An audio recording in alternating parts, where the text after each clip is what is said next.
How do we choose that life? And how do we choose that light? It's a choice that comes down to really this or that.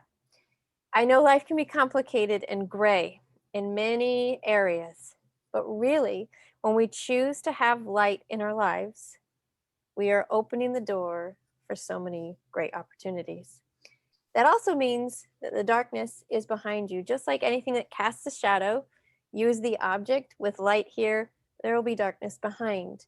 You have options and choices to learn in those things. How we do that is what I describe as initiating through what we call a learning zone. In the learning zone, this is a place that's filled with opportunity, choices, as well as hecklers, as well as trials, as well as challenges and competition. But in your learning zone, that is where you obtain ultimate growth. And in that growth, you start to learn about this opposition again. You learn who the enemy is. And I have a name and a label for this enemy in life, and I call it the shame shadow. And in shame, this negative voice that's within our head that many of us have felt and know the impact of, whether that started young as a child or older as an adult, maybe it just got louder. The shame shadow makes sure to always dig up and throw up all of the bad stuff that's happened in your life. Maybe the things that you had no control of. Well, they'll make sure that that negativity helps to become possibly your fault. Maybe the negative choices that you made in your life, whether that was with possibly addictive substances, or maybe you placed yourself in a friendship that was not going to be good or accessible or any healthy positively at all. So when you start to know that this negative voice, this shame shadow, is constantly there behind you, you can make a choice to listen to it, to accept the negativity, and to watch it drain your light. Or you can make the shift and start to combat it by choosing the light in front of you. The heart of all of this comes in what I call a comfort cage. Many of you out there call it a comfort zone. Well, in your comfort zone, we think, oh, this is better. I like how this feels here. Things are just fine. Well, really, they're not. You're actually trapped. You cannot go through this cage. And the lie is that you built this cage yourself with your fear, with the lies that you tell yourself, with the words from that negative shame shadow constantly putting you there, putting you down, depleting your self-esteem. The self-worth that you have when you sit in a comfort cage does not allow you to progress. It does not allow you to move forward.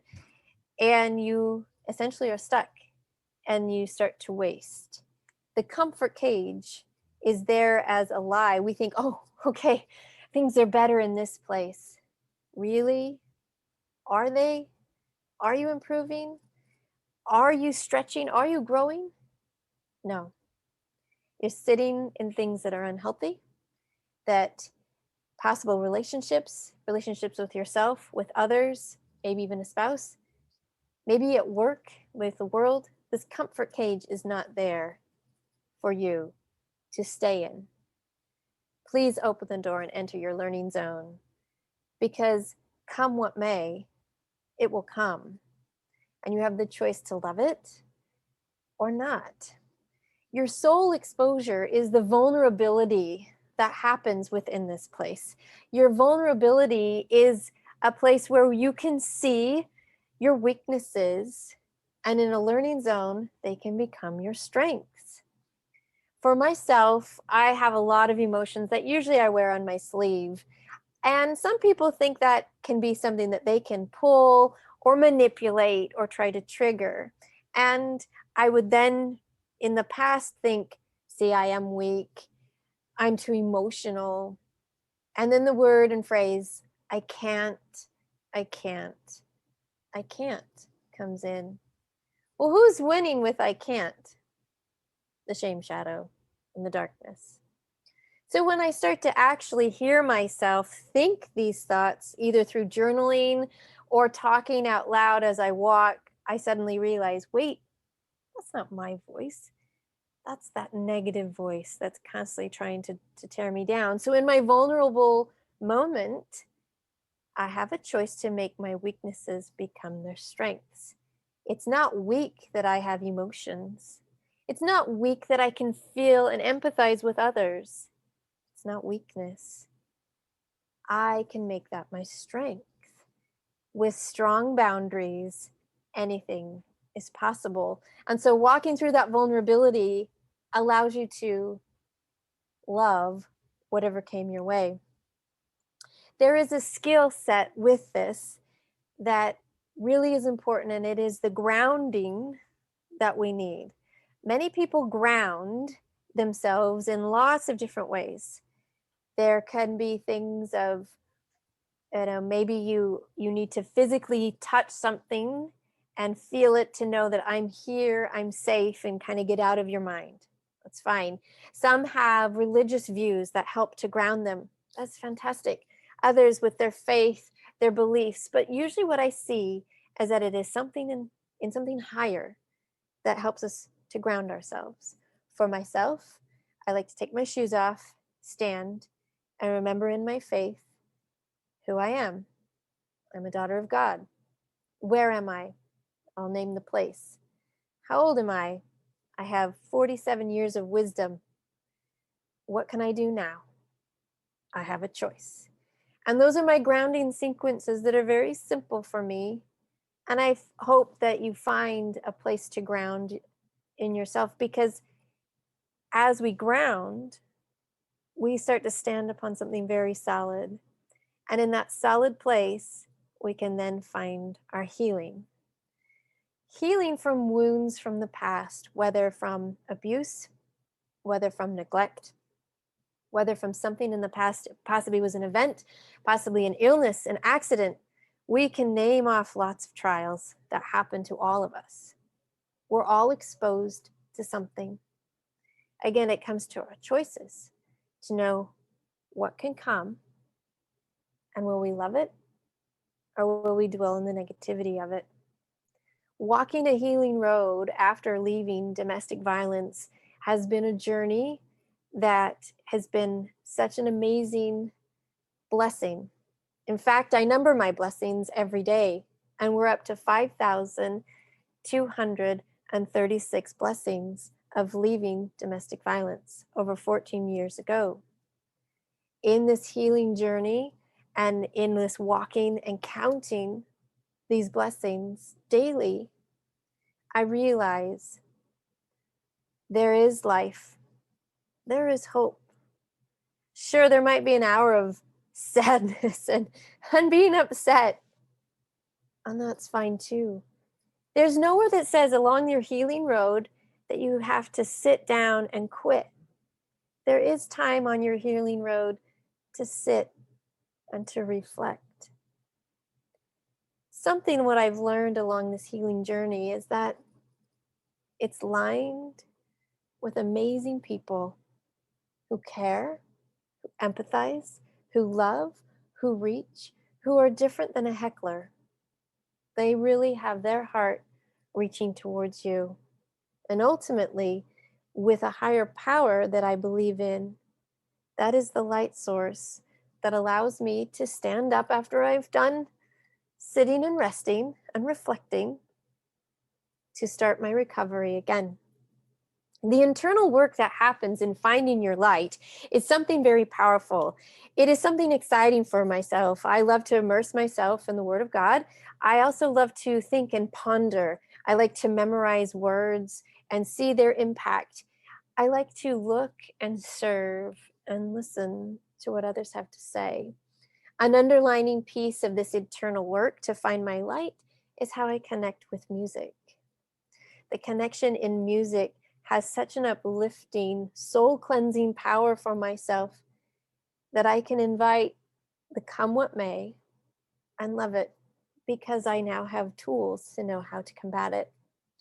There's a never empty feeling of how to to draw on this, because once you have found your light, you need to fuel it. The fueling of your light is added drops at a time. Some of you might be familiar with a Bible story about 10 virgins and how they would fill their oil lamps, and the 5 who were foolish who did not fill their oil lamps. Whether you believe in the faith or not, the story is compelling to understand that daily we have to add our droplets to our life. How do you do that? You find it through positivity. Remember that light is a wavelength. It can be stretched, it can be reached. When you add light to itself, the pool still kind of remains the same. However, when you add a lens to that light, the fuel that you have, the light that you have, as you add a lens or a mirror to it, actually stretches and amplifies outward. Just the way a lighthouse does. It's a very simple concept. If you think about 1 candle power of light with the correct lenses and mirrors, it will stretch and amplify the light to over 20 miles. How many of you want to shine in your life over 20 miles? Whether that's physically, whether that's emotionally, mentally, whoever you're helping, coaching, your family life, amplifying someone else with the fuel that you add daily is a beautiful source. Now, remember, in this energy, this amplification, this lighting, it's all through service. A lighthouse is built to serve someone else. It's built to cut through the fog. It's built to cut through the storms. The storms of life never end. In fact, no, they will get stronger and rage more. But if you are foundationally sound and have your light and fuel it daily and reach out by serving, you can honestly say, come what may, and love it, because you are there.